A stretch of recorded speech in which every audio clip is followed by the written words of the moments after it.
The pandemic has been difficult on a lot of people over the last couple of years, but particularly young people.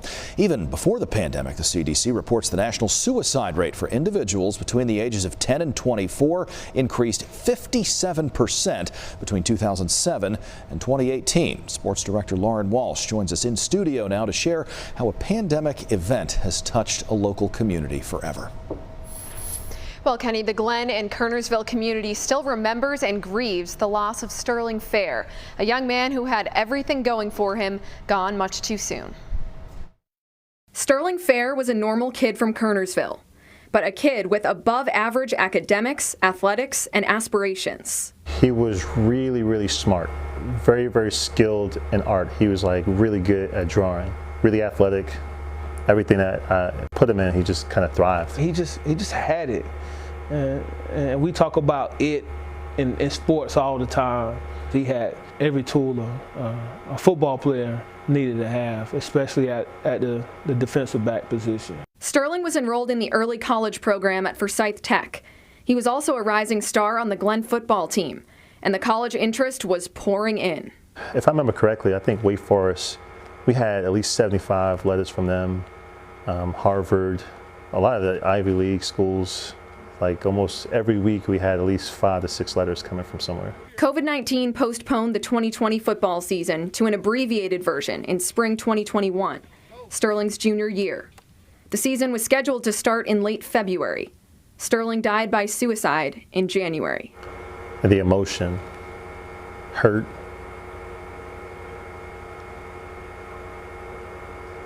numb. I don't know if that's an emotion, I was just numb. I just couldn't, it's still hard to grasp. I got to see the entire album of Sterling's life, but I was hoping it was only a snippet, and that wasn't the case.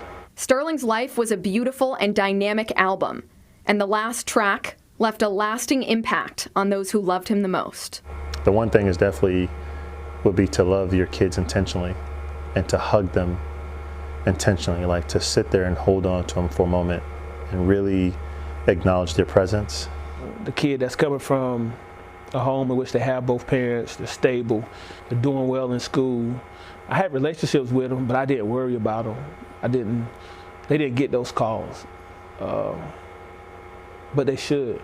Unfortunately, lessons don't lessen the loss, but an emotional embrace from an entire community helps to heal. This community is something special.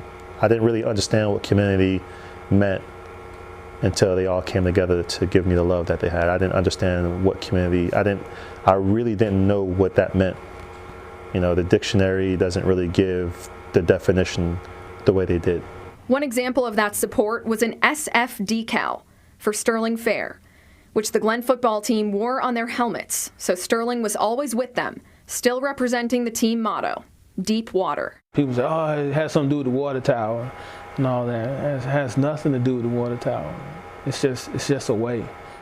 Sterling was that way. Sterling's legacy lives on through his family, friends, and football team. And those people he touched hope to make life a little easier for anyone else who's struggling. If there is something that's bothering you, to make a conscious choice to talk with somebody and to know that you don't need to have a permanent solution to something that's a very temporary problem.